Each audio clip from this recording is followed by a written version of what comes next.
Good afternoon, everybody. Welcome back. Kostas, thank you very much for your welcome. Thank you also for the opportunity for ATAG to be part of this conversation.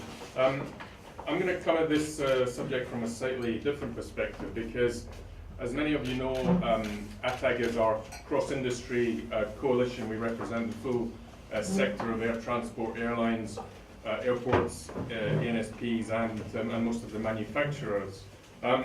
And most of the work we've been doing recently has been on the environment and on climate change specifically. So the issues we've been looking at so far this morning are not traditionally areas that ATAG has been involved in, but it occurred to me that what we've been doing on climate action, it's all about balance. It's about balancing reaching global environmental objectives with a responsibility for economic and social development. And that notion of balance, I think, is how we are going to, as an industry, promote a balanced view of the world. It's how we're going to respond to the needs of the next generation. And I wanted to explore that in a few moments with you this afternoon. As Captain Aisha said this morning, that for the first time in history, in our workforce, we have 5 generations of staff in many places. They all bring their own values, their own ideas, their own expectations. I wanted to focus in particular, though, on 2 of the generations that Captain Aisha mentioned, the millennials and Generation Z. Now, I hate to make sweeping generalizations about particular generations, but I'm afraid that's what I'm going to do. Now, these are a lot of the findings that a lot of the comments I'll make come from work that we did within ATAG when we put together a report on aviation's contribution to the Sustainable Development Goals, and we looked at the role of education and diversity in promoting the SDG agenda. So we did some work around this, and much of it comes from a 2018 Deloitte's Millennial Survey, but there's also been previous work from PwC and others which says much of the same thing. So that's really where a lot of my comments are based. So looking first at the millennials, that's people who today are in their 20s and 30s. They're the next generation, of course, of senior air traffic controllers, flight and cabin crew, engineers, operational staff, executives, as we already heard today. By 2020, the millennials will be about 1/3 of our global workforce. So their priorities really need to be our priorities, because we want to, first of all, attract them into the industry, but more importantly, as I said, representing 1/3 of our workforce, if we want to retain them, we need to focus on what their priorities are. Now, the millennials, as I think we also heard this morning, they've grown up in a time of very rapid change. They've got a very unique perspective, that a more homogenous perspective, I think, than many generations before, and arguably more bargaining power when it comes to relationship in the workplace. So a few thoughts on millennials. What distinguishes them? Well, first up, they're certainly more confident than previous generations when it comes to challenging established norms and practices, perhaps more demanding in what they expect from their chosen career. For many in that generation, work is not just about earning a decent salary to have a good standard of living.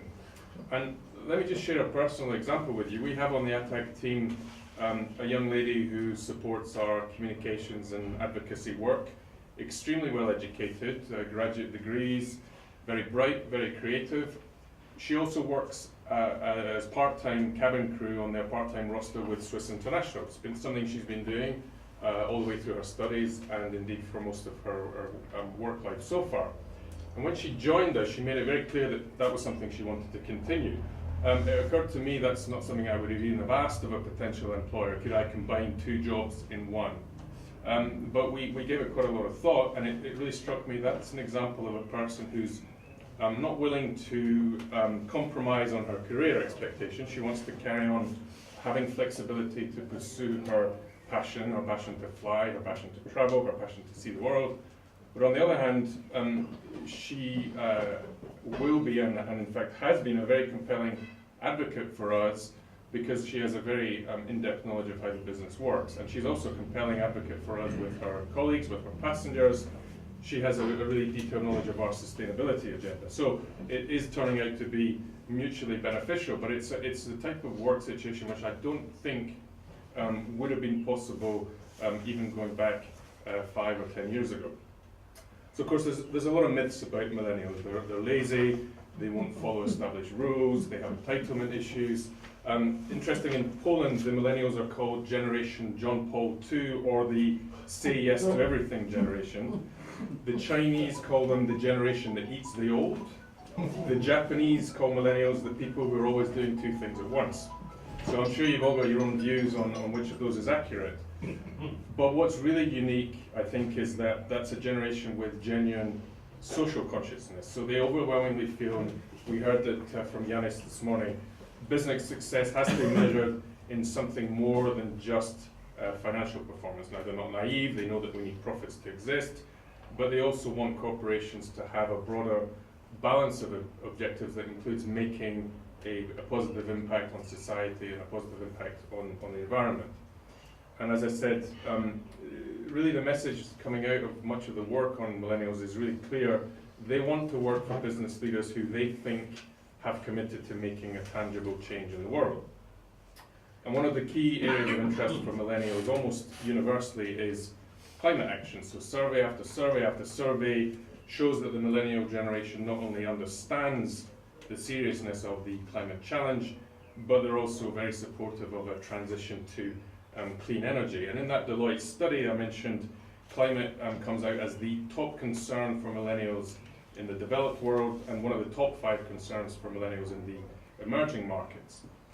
Another really interesting aspect though is that millennials don't necessarily think that businesses are prioritizing the things that matter to them. So environmental protection, a top concern, but according to millennials, there's only a very small number of businesses that are actually doing anything about it. And I think that divide between expectations and reality is fundamental for us, because it goes to the whole credibility and integrity of our sector. So as we all know, and ATAG's been pushing this message for many years, you probably got bored hearing me talk about it. We've got a very ambitious package of measures in place. We've got a plan. We have a strategy. We think that we're a leading sector dealing with climate change, but that's not necessarily the image that we're giving to the millennial generation. And I think we should all be concerned, we should all be asking ourselves very urgent questions about that disconnect between image and reality. So closing on the millennials and on their social consciousness, I think one of the motivations for all of the collective work that we're doing on climate action should really be that ability to attract highly qualified, socially, environmentally conscious employees in the decades to come. A second point that really distinguishes millennials is their views on diversity. And we've heard a lot about diversity already today. This is a generation that's been exposed to far more cultures, more people, more travel opportunities, more information, more experiences than anyone before. They've grown up with this truly global and democratized air transport network. They've basically been able to fly for as long as they can remember. So that not only makes them more tolerant of diversity, but it also means that they're proactively seeking it out in the workplace. So as a sector, I think we do need to be more proactive in promoting diversity. Again, this is a theme that we've heard a number of times. First and foremost, diversity is the right thing to do. We know that mixed teams, diverse teams perform better. We know they're more productive. From experience, I know they're actually a lot more fun. But it's also a prerequisite to attract and I think to retain talent. When the millennials in the various reports we looked at are asked what's important in diversity, of course they name the obvious: age, gender, disability, ethnicity. But what's really interesting is that millennials also look to diversity of educational backgrounds, so the types of universities and colleges, degree programs and other study programs that we all engaged in. They see educational diversity as something that they really want to look for in their co-workers. And so as we all know, and this has been a really strong theme today, aviation does offer extensive and very broad training paths on the job, but also formal education opportunities. They're obviously going to be particularly valuable in the developing world, where formal education is more difficult to access, and I think we need to really focus on that. But what's really important is that through that those strong educational opportunities in aviation, we're not just training people in the skills that we need them for, we're actually increasing our diversity profile, making us an attractive place to work for that millennial generation. So that's the millennials. The successors are just around the corner. As Captain Aisha said, Generation Z or Gen Z. Obviously, Generation Z is too long to tap out on your Twitter feed, so shortened to Gen Z apparently.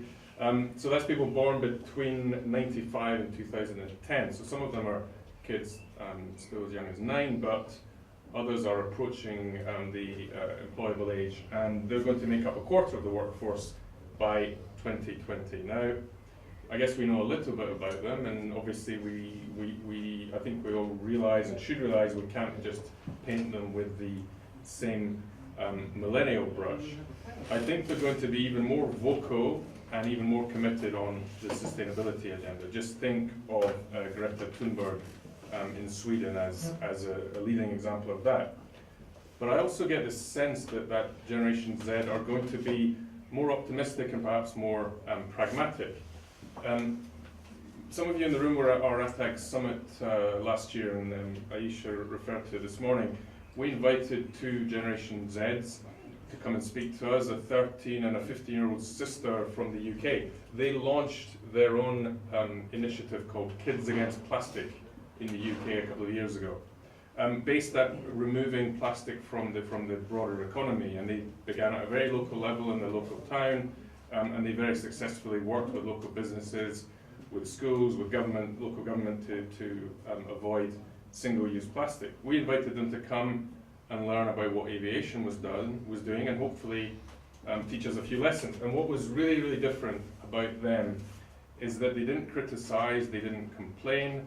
They actually came to explain to us a lot that we didn't know. They really engaged with the aviation audience, and they actually brought forward a checklist, 10 very clear and concrete examples of what aviation can do to try and remove plastic from its operations.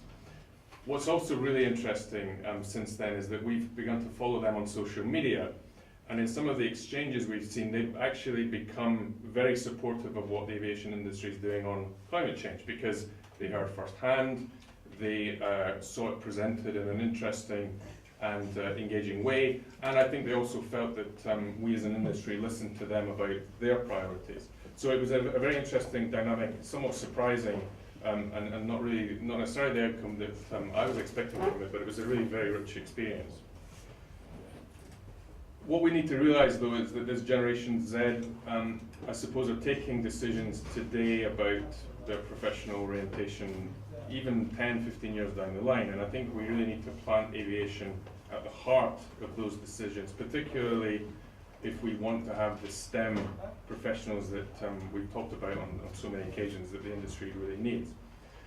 So a few thoughts of what we can do. Well, everyone always says learning begins at home, so we need to engage with Generation Z's role models, the parents, and indeed their teachers. And I think that has to be done through our usual advocacy approach, but clearly the messaging that we've been using so far has not had the full impact, has not hit home the way that it had, and I think that it had perhaps in the previous years, and I think we really need to up our game on that and move forward the educational messaging in the right direction. I think we need to call on our teachers to start being champions for the STEM opportunities for aviation right in the classroom, but clearly they need support on that. They need to understand what our industry is all about, what makes it different, why it's a great place to build a career, so they can plant the seeds of those ideas even today. And I think strong partnerships from industry and local educational institutions is really fundamental. So we need to enable work experience opportunities, we need to plan innovation days, we need to have mentoring programs with schools at a secondary level. There's a lot of practical aspects there, but it just needs champions within the industry to take this on and really make it happen. But we have to do it now. As I said, Generation Z moving into the workforce in the coming years, and will be 25% of it from 2020 and beyond. So I think as a number of the speakers said, alluded to this morning, we have been in a comfortable position as far back as we can all remember in this room. I think flying and aviation has had that sort of magic, that something special that has served as a magnet for the workforce without us really having to try too hard. But we can't afford to be complacent, and as I hope I've certainly referred to, the social and the environmental impact of the business is something which the next generations of workers are going to take very seriously, and we need to be able to adapt to meet that. Again, I would say this coming from the ATAG point of view, but sustainability has to be the priority, and we're going to continue to work with all of you to make sure we drive that agenda. And importantly, I think our messages on climate action need to be absolutely crystal clear, and I've heard that feedback from a number of speakers this morning. But I also get the sense very strongly that once we have those future generations on board, they are going to be our strongest advocates, because they understand better than anybody else in this room that the sustainable future for the aviation industry really is the only kind of future that we can afford. Thank you very much. Thank you.